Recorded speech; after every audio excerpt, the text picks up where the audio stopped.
Sir जी हैं आप लोग वहाँ पे देख रहे हैं इंटरटेनमेंट भोजपुरी जहाँ पे का फिर से स्वागत है इंटरटेनमेंट भोजपुरी में।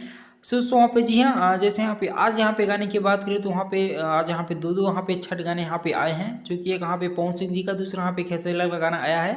और गाने की बात करें तो दोनों वहाँ से कमाल के गाने तो है नहीं, लेकिन हाँ यहाँ पे बात करूँ पवन सिंह जी का तो गाना बेहद ही खूबसूरत है, बहुत ही कमाल का है, जो कि आप वहाँ पे इस साल का, क्योंकि वहाँ पे पहले आप वहाँ पे छठ की थे, जो कि वहाँ पे बिना बिहारी जगह लिखा हुआ गाना कोई अगर यहाँ पे रिजेक्ट करता है तो फिर उसके ऊपर यहाँ पे डिपेंड करता है कि वो उसकी सोचने के ऊपर यहाँ पे होता है।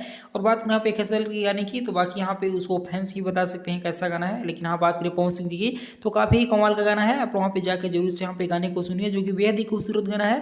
मैंने उस सॉन्ग वहाँ पे सुना, जो कि आप वहाँ पे अड़हुल के फूल थोड़ा सा मिलता जुलता आप वहाँ पे सॉन्ग देखने को मिलता है, बट कोई बात नहीं, फीलिंग आप वहाँ पे अच्छा खासा ही छठ गाने की ही तरह आप वहाँ पे देखने को मिल रहा है। तो सॉन्ग को आप वहाँ पे जगह जरूर से यहाँ पे सुनिए, बहुत जल्द 1 मिलियन यहाँ पे होने वाला है।